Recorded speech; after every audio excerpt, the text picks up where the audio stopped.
Hello, you are watching an interesting video on avoid pregnancy, termination, and unwanted pregnancies.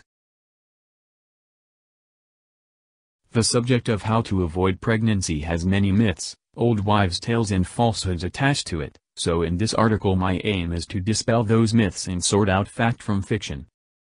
After all, if you don't want to get pregnant and spend the next 18 years caring for someone else, then why take needless risks or listen to age-old stories from back when people didn't really understand how pregnancy happened?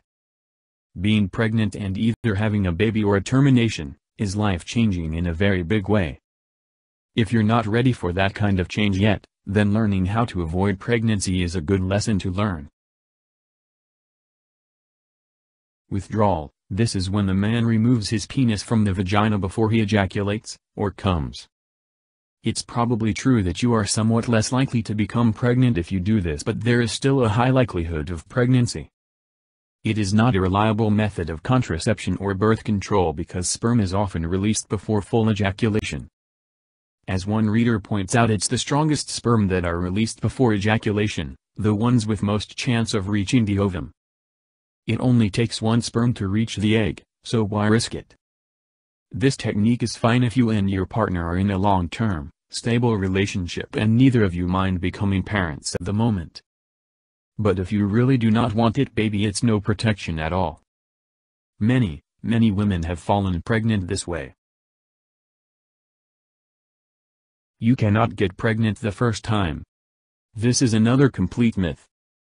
Once you start your periods, your body is able to become pregnant even if it is your first time having sex. I know one woman personally, who did become pregnant on her first time and became a single mother at 16. You could call it bad luck, but luck is not something you want to dice with when it comes to pregnancy. The consequences are too big to just trust the roll of the dice. Douching is when you attempt to wash the sperm out of your vagina after sex. This doesn't work and can damage you. The way that our bodies work are that the man ejaculates right at the entrance of the cervix, the entrance to your womb, and the strongest sperm can get beyond the cervix and start swimming happily to your egg within 2 minutes. There are on average around 3 million sperm released with each ejaculation, so a great many of them will be in your womb long before you can wash them out. Douching can also increase the likelihood of conception because it actually pushes more sperm into your cervix. Avoiding ovulation. This is all about avoiding the time that your body releases eggs from your ovaries, which normally happens in the middle of your cycle. So if you have a 28-day menstrual cycle, day 1 being the first day of your period, then you can expect to ovulate at around day 14. The problem with this method is that our bodies are very clever. They are geared up to make babies and will do whatever it takes to make sure that we continue the species.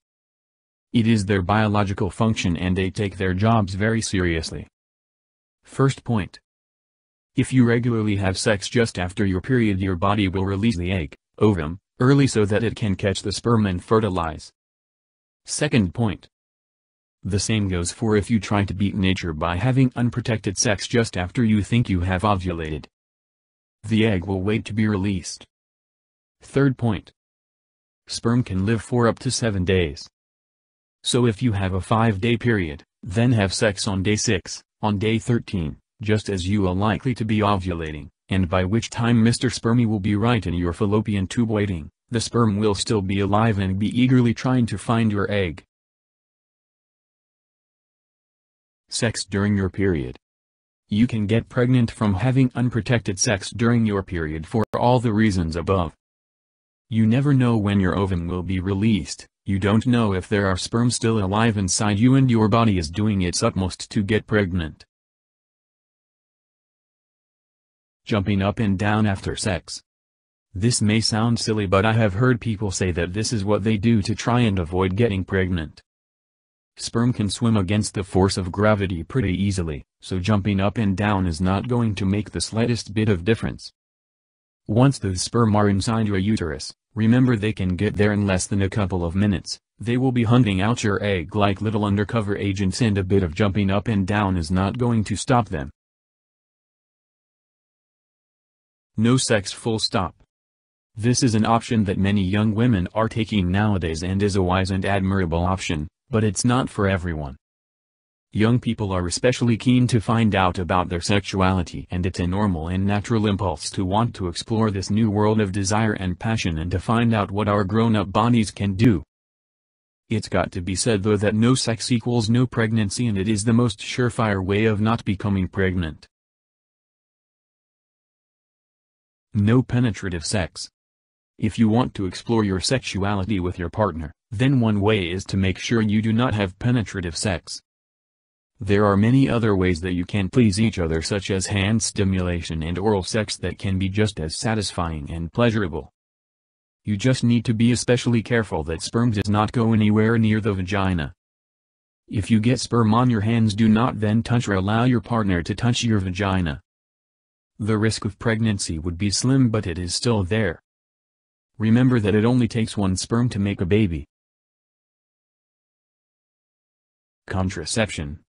My own recommendation for anyone who wants to have sex and does not want to get pregnant would be to see a health professional about getting herself some reliable contraception. But do remember that no birth control method comes with a 100% no pregnancy guarantee. Every method is subject to failure, especially when they are not used properly. If you are taking the pill, you must take it every single day. If you forget just one, you will not be protected for that whole month. You will need to use an alternative method for the rest of that month. If you are on antibiotics, your pill may not work, and so again, you will need to use another form of contraception on top of that, such as condoms. Don't listen to boys who tell you they don't like condoms. Ask them if they would like to be a daddy instead. From my own experience, men who say they don't like condoms and would rather take a risk are not worth having. They obviously have no respect for you and no thought to the consequences of what they're doing. Avoid alcohol and drugs. This last one is really important, especially for young people. That's because most teenagers who become pregnant have had unprotected sex when they have drunk too much or have been using drugs. Both drastically inhibit your ability to think properly and make wise decisions. Having unprotected sex may seem okay when you are out of it and caught up in the moment, but I can guarantee you it will not feel okay the next morning nor in the coming weeks when you are waiting anxiously for your next period. If you do make a mistake, if you do make an error of judgment and have unprotected sex, then get yourself the morning after pill, or Plan B as it's known in the US, as soon as you can afterwards. It's most effective when taken within 24 hours of unprotected sex. It can be taken later, but the longer you leave it, less effective it is at preventing pregnancy, and if the fertilized egg has already implanted, it will not be effective at all. Finally, enjoy your youth. Have fun. And look after yourself.